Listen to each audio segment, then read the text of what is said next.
Listen, as women, we're naturally intuitive,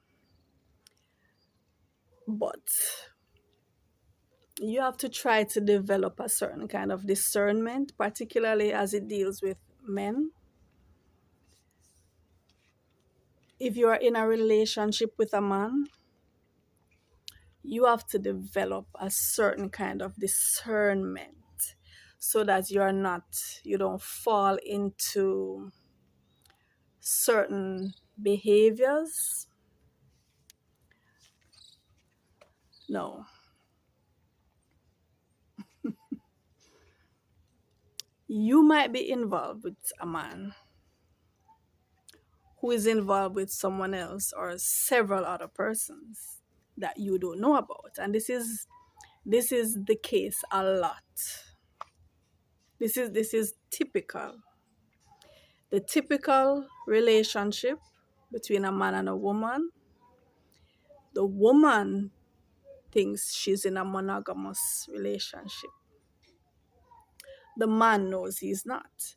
I remember this, I think it was a cartoon or a meme or something like that. And so the man was in a bar and this woman came up to him, seductively, and she said, "Are you married?" And he said, "I'm not married. My wife is." "I'm not married. My wife is married. I'm not." And for a lot of men, this is how they think, right? This is a thought process. Their wife is in a committed relationship.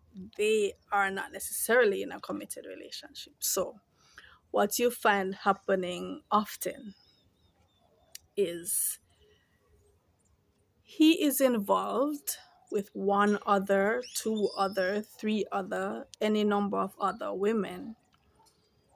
And men tell themselves that they are able to compartmentalize, to put the different aspects of their lives or to put the different intimate relationships that they have into different compartments. They think they're able to do that and do it well. They pride themselves on being able to juggle all of these women, juggle all of these relationships. But the truth of the matter is they are not really very good at it. And these compartments usually spill over into each other, and this juggling that he's so proud of being able to do actually wears away at him and erodes him and might even stall him in his life because of it's like this cloud that he's always carrying, and he's unable to share the burden of that cloud because the people who he would share it with are not supposed to know about these problems that he's having. So, from my observation, these things wear away at men, it erodes them. They just cannot carry it. They try to carry it, but they cannot carry it. But the thing with men is that they are not very good at compromise. And whereas they would want the woman to compromise, they are not willing to compromise. So, if they're in a relationship, let's say with a longtime partner or even their wife, and they are not being satisfied in whatever way, sexually, emotionally, whatever, rather than try to work it out with that partner or to see how they can come to the point of rectifying the situation, he would prefer to outsource that need to someone else.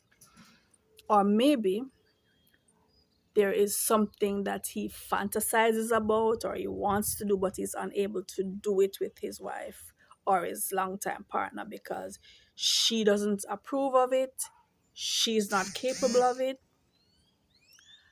and so he will outsource that to someone else. So he might have, all right, so this is the woman who I can go to when I want the freaky sex, when I want the deep throat, when I want the cock up all over the place, which the wife will not or cannot do to his satisfaction.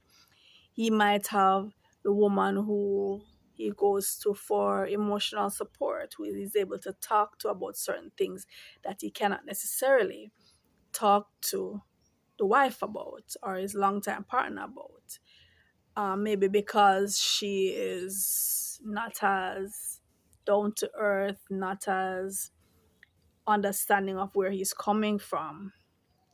He can't relate to her as much as he can relate to someone else.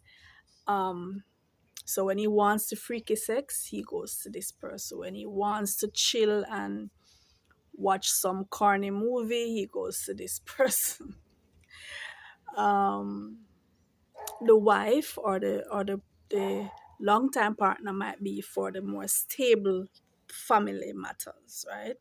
Having the kids, taking care of the house, being that trophy to show to society that this is my woman. So that's the role she plays. She's on his arm, she is respectable, she's stable. But that's not all the needs that he has, and he wants every single need satisfied.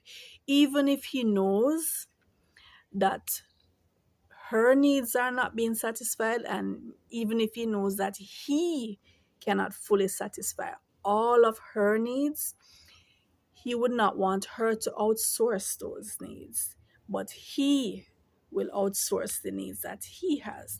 He might have a wife, a so-called work wife, someone at work who is either intimate with or beyond platonic with. Maybe not physically intimate, or maybe physically intimate, but also maybe emotionally intimate. And with each of these women, he presents a different persona. He's able to be a different person around each of them, and that brings satisfaction to his soul, or so he thinks, or so he tells himself for the time being, until he realizes that this juggling, this constant juggling, it wears away at him. And there might be that underlying guilt of knowing that, hey, this is my longtime partner, my stable partner. She does not have that satisfaction because I am not able to meet her needs. If I'm here running around with Jane and Mary and Sue, it means that it limits the time that I'm able to spend with my partner. It limits the attention I'm able to give to her. It limits the satisfaction and contentment that she's able to receive from me. So I am here overdoing it, and she is not able to fully do it. No, it will come to the point where all of this juggling is going to take a toll on him. Things will happen which will bring him into emotional turmoil. And because he's unable to share this with you, you might see him going through withdrawal, being sulky, being moody, being angry, and he's unable to share this with you. He might be going through a full-blown divorce, and you don't know it. He might be having marital problems, and you didn't know he was married.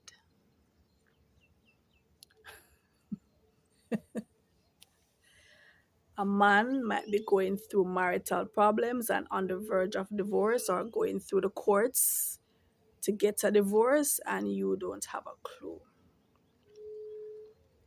He might be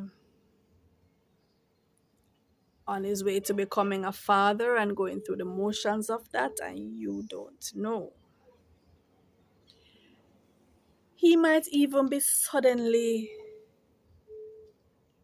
very affectionate towards you, showering you with gifts, posting you all over social media. And to you, this is, yeah, this is great. But guess what? He might just be going through a phase where he just had a breakup with someone, and this is how he's coping by flaunting you in her face to say, I love my wife, I love my girlfriend, this is us, we're so happy. That might just be his way of spiting or getting back at the person who is going through a breakup with right now. For whatever reason, she decided to end it, and this is how he might be suddenly grooming, all of a sudden into grooming and fixing up himself and going to the gym and all of that stuff, right? And you're thinking, okay, so he's fixing up for me. He realizes that he's suddenly agreeing with me that, okay, you need to be of a certain, look a certain way and put yourself together because you've been telling him this all along, and he has not responded. Now, here comes this new woman in his life that you know nothing about, and he's responding to her. So, the thing about men, a lot of them, they live in deception. That's their whole premise, is deception. And they tell themselves that they are able to live like this effortlessly, seamlessly, but they don't realize that it wears away at them. And you, the person in their life who they have fed a particular narrative,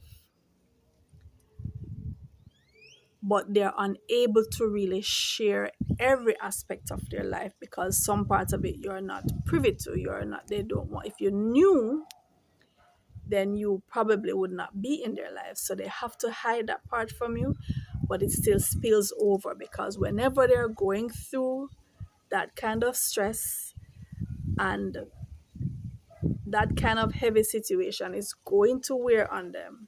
They are going to be moody, they are going to be withdrawn, they're going to be angry, they're going to flare up for the least little thing, and you don't have a clue what is happening. He might be having marital problems that you don't know about. He might be going through a divorce that you don't know about. He might be in therapy with his wife and you don't have a clue.